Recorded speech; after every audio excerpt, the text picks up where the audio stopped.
The dictionary defines the word legacy as 1. Law, a gift of property, especially personal property, as money or by will. And 2. Anything handed down from the past, as from an ancestor or a predecessor. For anyone that knows the history of the English game will know the shadow that the legacy of Wimbledon FC has cast over the modern game. The formation of the MK Dons has left a better taste in many a football fan's mouth. Even after all these years, a taste in the mouths of fans, not just of Wimbledon, but anyone that appreciates the way the beautiful game is run. Many Milton Keynes fans will claim that they saved the club. Many Wimbledon fans will say that they really would have rather the club died altogether than be the butt of all the jokes. But despite promises of keeping the club name, crest, traditional kit colours, all the identity of the original club was lost. But it would not be lost forever, ladies and gentlemen. Love them or hate them, both AFC Wimbledon and the MK Dons are here to stay. But the question is whether they can coexist together.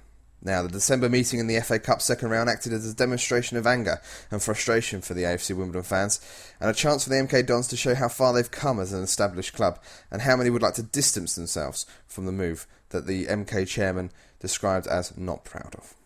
But Milton Keynes were after a club for a long time, though.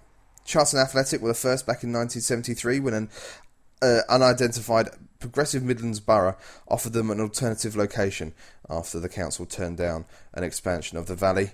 But when the plan was exposed to the media, it fell through, and the local council would eventually approve the extension of the current ground. In 1979, the first relocation plan for Wimbledon came to the public's knowledge. After rising up the Football League, this made them a target, but the evaluation team discovered that they would be expecting the same kind of turnstile turnover as Northampton Town that lived nearby, and their move was abandoned. In 1983, Luton were up next, but once again, because of the loyal fans, the move was abandoned. But eventually, the MK Development Council would get their way, and a big league club was moved to Milton Keynes. But was it worth it, though? MK's gates averaged less than 10,000. The last published results reveal that the club lost 1.7 million and were 9.7 million in debt. The parent company made a small profit, but were also in debt. MK has a thriving community and youth scheme, but is far from the success story they wanted it to be. The stadium, while it is grand, is usually half full at best and yet to be completed, and once it has been completed, how will it be paid for? Recent pushes for promotion have lost steam towards the end of the season, and without more money to put into the club to get rid of the debts hanging over it, how long will it be able to survive? What happened if the club ran out of money? What happened if a better deal was offered elsewhere? Would the club move? It's in the blood of the MK Dons after all. Would the MK fans follow, or would they finally understand the pain of the Wimbledon fans? AFC Wimbledon, however, have enjoyed happier times. The fan-owned club had a breathtaking 5 promotions in 9 seasons and racking up 78 unbeaten matches, while in the English is the current English footballing record. And while the club is far from wealthy, the coffers have enough coin to last season by season. Fans of the club, however, are worried about the financial long-term strategy. The club has turned to collecting money from fans entering the stadium to help boost the transfer budget, a tactic that has started to alarm many, many fans. Is it possible for them to be continuing to be a fan-owned club? If so, how far can they go?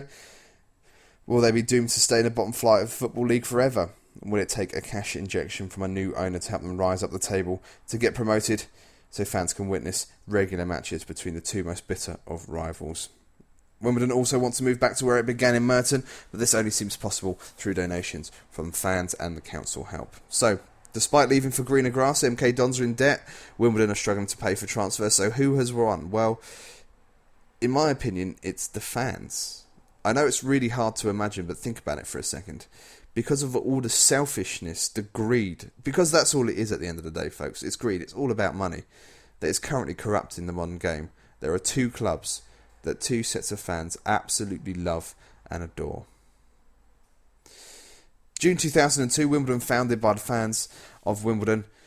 Trials held on Wimbledon Common, and they joined the Combined Counties League, which is in the 9th tier of the English game. And the ground share started with Kingstonian. 2003, we bought the ground for $3 million. In 2004, 78 league matches unbeaten. In 2011, 5 promotions in 9 seasons. They enter the Football League, averaging gates of 3,390 that rose to 4,294 last season. 2003, Milton Keynes Dons moved into the National Hockey Stadium. They were relegated to the 4th tier in 2004, came out of administration and were branded the Milton Keynes Dons. In 2006, they were relegated to the 4th tier, which is our League 2. The the MK Dons agreed to transfer trophies, honours and all won by Wimbledon to Melton Council, who then returned them to AFC Wimbledon. 2007, the move to Stadium MK was completed with its current capacity of 21,189, but is still yet to be completed. 2008, promotion back up to League One, with Gates averaging 10,551 as they reached the playoffs the following season. In 2011, they lose in the playoffs for the third time, with Gates averaging 8,659. But when it's all said and done, folks, all the songs have been sung across the ground at each other, all the mudslinging on the internet has finished. Is it possible for the two clubs to exist? As it stands, no. For the Wimbledon fans, the wounds are still too fresh, and the FA Cup tie didn't help the healing process either. Some may claim it may help bring them closure and reminded them of the atrocity that took them from the club. So what must happen now? Well, there's 3 steps, so you can tell what must happen here, okay? All trophies and memorabilia handed back to AFC Wimbledon. Now, this has already happened, and it was the first of what many fans will hope to be a mark of respect and apology, but unfortunately, it did stop there. Step 2. Remove all references of Wimbledon from the name. By this, I mean the Dons. For many fans, it makes no sense. They no longer call themselves Wimbledon, so what right do they have to claim that name for themselves? They don't. MK fans may wish to keep it as a reminder of where they came from, but it's a concept that boggles the mind of many fans around the country. Winkleman says that the club will only change their name when the fans decide they want it to change. Many MK fans have expressed the desire to keep it, just despite the AFC fans. Another example why the fan base is so widely hated. Step 3. Play each other.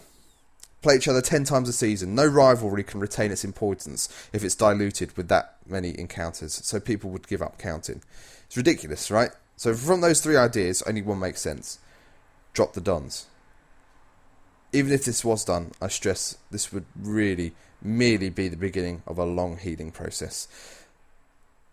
The disease that both sets of fans have contracted is a mixture of anger, hatred and confusion. For this, there is no cure. Is it possible for them to recover from this, or is it terminal? We don't know. There will never be a situation where you see AFC fans and MK fans shaking hands or embracing. Any fan will tell you that. So what do you think? Are the AFC fans right to hang on to the past and remind this plastic club of the travesty? Do MK fans really want to bury the hatchet? If so, then why not drop the Dons? Will the footballing world ever truly forgive the MK management for what happened? And if so, what would it take to put things right? Ladies and gentlemen, please let me know in the comments below.